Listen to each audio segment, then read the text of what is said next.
So, new Nitzer Ebb box set coming out via Pylon Records, and what makes this release unique is that it's pretty much the most comprehensive collection of albums, singles, remixes, bonus tracks. It's the biggest collection of all that material in one single place to date. So it's very comprehensive, and it's certainly one for the Nitzer Ebb completist collector fan. So the shows that we have planned for the end of this year and into 2019 with David Goodey and Simon Granger actually came about because of Bon spending some time back in Essex, where the guys still reside, and started to formulate a bit of a plan and approached me with that plan, and we moved forward from that. Yeah, and what a lot of the motivation to do a reunion for Nitzer Ebb was, first of all, Blackline. Performing in Blackline with a larger group of people, there's 5 of us on stage in Blackline. That was a really good new dynamic for Douglas and myself, which I particularly enjoyed, working within a larger group. You know, a lot of the time it's just been the 2 of us and an additional person on stage. That was a really interesting dynamic, which personally I enjoyed. And then, as Doug said, over the course of the last however many years, every time I've gone back to Chelmsford, I've watched Dave and Simon develop what they're doing with Stark, you know, from real sort of grassroots beginnings, and it's grown into something really cool and a really good little setup with a good vibe.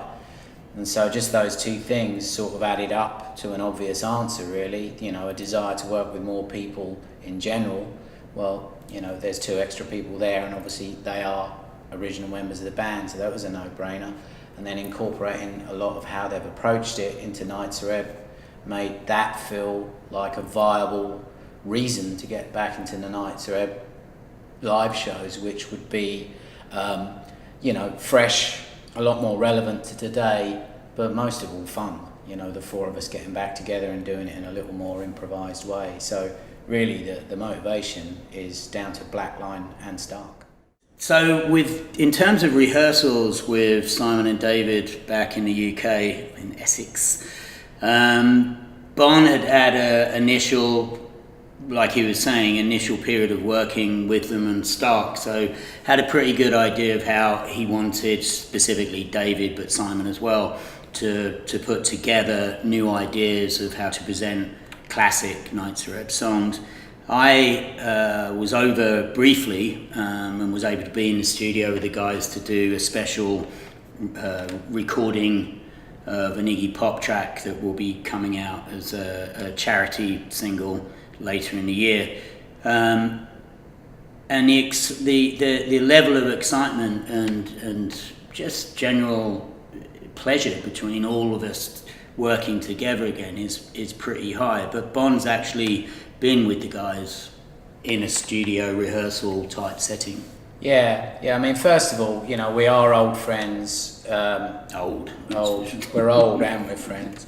And it's, you know, it's the group of people that Nitzer Ebb was born from. So there is a level of comfort there. We've all maintained good relations over the years, and it's very obvious getting back together that we all enjoy each other's company, and a lot of the dynamic is as enjoyable as, you know, there's reasons why we've stayed friends for this amount of time, and you can feel that. So again, you know, it's important for all of us, I think, that it's fun first and foremost, and so that does feel very good. But, you know, obviously there is work to do, serious work to do as well. So yeah, we've spent a little bit of time going through the music and just working through certain things, and we will spend more time on that. It's just sort of like, it's a bit like sculpture, really, you know, start with a big block and chisel it down and hone in the details. So we're in that process now, and yeah, it feels really fun every time we've got together. You know, everyone's excited about it, the music's fun.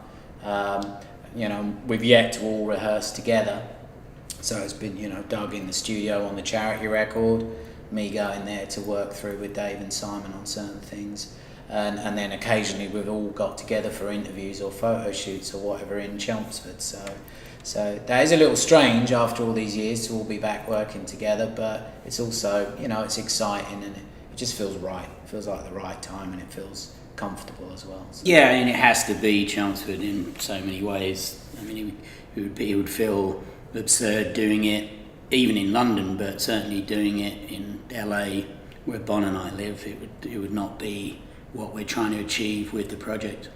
Yeah, and we've already sort of been through so many incarnations. We've actually done, we've reincarnated Nitzer Ebb within the environment of Los Angeles, so we've already done it. So, in a lot of ways, it is a full circle kind of homecoming. And again, there's something that feels very right about that.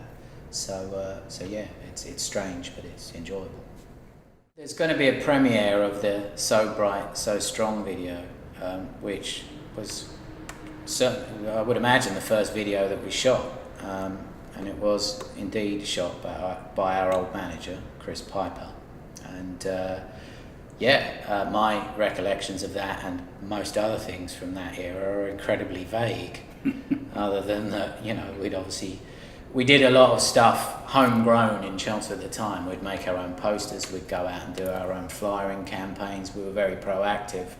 I think, as far as I remember it, that was a logical extension of that process of just do it ourselves, create it ourselves. As far as I remember, then we shot it in at Girls' Farm. We did. We shot it at a farm. We used to have a lot of parties, or a friend of ours had a lot of parties which her parents weren't aware of whilst they were away, and they had a huge barn that we sometimes would use to rehearse in. I think we. As I said, recollections from that period are generally pretty vague. And it was it's like probably, as most things in the countryside in Essex, is around 400 or 500 years old. Yeah. And so to take away that aesthetic, we got a big roll of black plastic bin bags and put them on the walls. We did. And that's the aesthetic we went for. Yeah, I mean, thoughts on it. Looking back at it now, is kind of two things that strike you. One is obviously the raw grassroots, rudimentary attempt, maybe even youthful naivety of shooting a video, like draping the thing with black plastic. It's a pretty low budget solution, and it was all low budget. But the other thing, on the other hand, when you look back at it from this vantage point, it pretty much signals something that any creative artist is going to face and reface throughout their entire career, is working with what you have at the time, embracing whatever the limitations are, and just going ahead with creating something and putting something out there, the type of work out there that you want to see, without any kind of judgment or self-consciousness while you're doing it. We didn't worry that it was low budget or that it was our first attempt or that, any of those things. We just had something we wanted to create, and we felt like it did a good job of representing us. And, that's something you are always going to be doing time and time and again as a creative artist, is just create with what you have. Don't judge it, because once it goes out in the world, everyone else is going to judge it. So you don't have to worry about that. Just create what you want to see. Yeah, I think it's a good point, actually, because by the time we made that video, one of the things that's obvious watching it is that we'd done our fair share. We had a few shows under our belt. Yeah. So the confidence level between us as performers was definitely was well on its way to how we didn't change really for years. That was kind of like the mould had already kind of been set by that point.